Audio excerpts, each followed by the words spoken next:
Hi guys, welcome back to my YouTube channel. Today I'm going to be reviewing all of, this keeps falling down, what the heck? All of the Throne of Glass series books. I might make like a part 2, I'm not sure because this might be too long, oh my god. But let's get into it. So I have the first 4 books with me right now, so I'm going to be reviewing all of those. So let me just say I love the series, but I will be like talking about pros and cons of it. Like I watched other people's videos and their reviews on it, and like I understand their point of view too, even though I loved the series. And so yeah, I'm sorry I keep playing with my hair, but it's like in my way. Like look at that, what the heck. So the first book is Throne of Glass, and of course there is the prequel, the Assassin's Blade. But I don't think most people read this as the first book, unless like you want to be heartbroken the first one. You know, if you like that, you can totally do that. Just know that the rest of the series isn't like, it like starts off really with this and these characters in this book. So let's start with this one because that's what I started with. So I got recommended this by a friend and I started reading it, and it took me like a month to read because this is a series that got me into reading. And you know, it was interesting. It was like kind of weird to read, honestly, like kind of boring at some points, not gonna lie. But by the end of the book, I was very like intrigued, and I was like, oh, I wonder what happens next now. So I did decide to get the other one. Why? Like I don't understand what's going on here. I did decide to get the other one, which is Crown of Midnight, and this is where I like really got into the characters. I loved this book. I love this book. But anyways, back to this one. So basically we know that Selena is this assassin, and she goes to she basically is trying to be the king's champion, because then she gets like to be freed and whatever, and she like already knows she's going to be because she's like that good, I guess. And like the whole time throughout the book she's like, yeah, I'm gonna literally like win this thing, like I don't know, I don't need to even train for this, like whatever. But there is kind of like a love triangle, I guess you could say. I don't know, there's these 2 other characters, Dorian, who is the prince, and his like bestie Kaol, who is captain of the guard. And so she makes like friends with these 2, and these 3 are like my favorite characters, honestly, throughout the whole series, because I love their friendship, and I love Dorian and Kaol. But yeah, let me tell you, the first book is nothing like the other books, like at all. Like the story changes, especially in like the 3rd book. But I do want to go on to Crown of Midnight. And I don't know what I would rate this. I think I'd rate it like a 3 out of 5, maybe. Yeah, probably. And then the next one is Crown of Midnight, which like I was so intrigued in. I was like, oh my god, what is going on? And I was kind of happy that she ended up with Kaol, even though it was like for 10 pages, and then, you know, I didn't really want her to end up with Dorian. Like a lot of people thought like she was gonna end up with Dorian in the first book and blah blah blah. I was like, that doesn't like seem right at all, and I just don't see the story going that way. But like I also, you know, with the story going the way it did, I don't see her being with Kaol either. So I was a little mad though, because like they had a good friendship going, and then they got together, and then it was like, no, like it was nice to have some like romantic stuff in there, because like this one didn't have that, and so it was very like you know. But we got more of like Kale in this one, and there wasn't like as much of Dorian, honestly. To me, I don't feel like there was. But then freaking Nehemia self-sacrificing, like what? I don't know.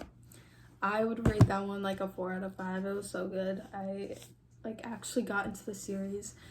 But then the third book, they were all separated. I was so mad by this. Like, I'm sorry, but if you like the third book, like, no.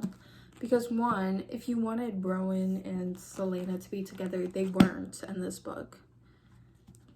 And I'm glad that they weren't, because like that would be too soon. But like the only thing that interested me that much was Dorian and Sorshka. And then when Sorshka's head fell off, I was like, oh, because they actually showed her point of view in this book, and then she like died. I was just like, what? Did they show Nehemia's point of view? I think they did. Did they? Yeah, maybe. I don't know. But yeah, so I was like, what? But I just didn't think that this book was like the best. That's probably like one of my least favorite because of Manon. And I love Manon, okay? But in this book, I was very bored of her. I was like, what the heck is going on? Who is this character? Like, there was no proper, I mean, there was a proper introduction, but it was like, where are we going with this character? You know what I'm saying? And obviously now she's like queen, love her. But yeah, Selena or Aelin she's Aelin in this book now, but she did nothing. Like literally nothing until the end of the book when she was fighting that Valg thing. Like, I'm sorry, but if you like this book, like what, I don't know. It wasn't my cup of tea, if I'm gonna be honest.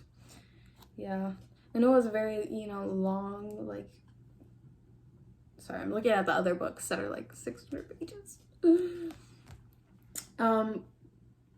I'd rate that one like a 3 out of 5 too, because I was just very like, but I did like it more towards the end. I liked it more at the end than I liked this one. But it was just like weird because they separated all the characters, and she was in Wendolyn and like, with Rowan. And honestly, guys, like,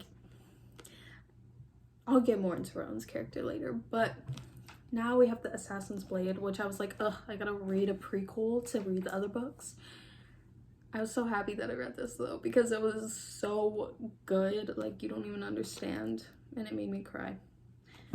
I was kind of upset that like Sam wasn't with her the whole time. That would have been nice, but I'm just gonna say it right now, Sam and Selena were better than any relationship that she was in. Like, I just feel like they truly like loved each other. He was like, I've loved you for years, and it wasn't like fast necessarily. It made sense that they got together. I guess like all the relationships made sense that they got together at some point, but it just, their like love for each other and like how they become like enemies to lovers, I was like, yep, like if Sam were alive, there would be no Rowan. Sorry, Rowan, goodbye. Like, she wouldn't end up with you, because like there's no way. Like, I don't understand the whole mate thing. Like, no. Like, if she met Rowan and Sam was still alive, like, she wouldn't be with Rowan. There's no way. But yeah, basically this book introduces like a bunch of characters that come into the later books, and you have to read this as like the 4th book, I think, or the 3rd. I don't really know, whatever, but definitely read it before like the 5th. And yeah, this introduces, who does it? Irene. I called her Urine for so long, but it's Irene, I'm pretty sure. And I love her. She's amazing. She's a goddess. Like, yeah. I don't know if I want to add the other books in. That was like part 1 of the series. So overall, these books were probably like a 4 out of 5. I want to reread right now. Like, this was so good, and I cried at the end. I was like, what the heck? Like, I knew Sam was gonna die, but like the way he died, like, what? And then this one, Nehemia's death like didn't bother me that much though. Like, did people like really love Nehemia? Because like I didn't not love her. It's just like I didn't get that attached to her that quickly because this was only the 2nd book. And it was funny because I was looking up online and it said, I was like, top favorite characters in Throne of Glass series, and it said, oh, Nehemia, it's so sad that she died. And then I was like, oh, so maybe she doesn't die till later in the series. Then I go and I read, and it's like the next page that she dies. I'm like, oh, okay. See ya, Nehemia. Love for you. You know, self-sacrificing. Don't know why she did that. Kind of weird, but I'm gonna get on to the next video, which will be the next part.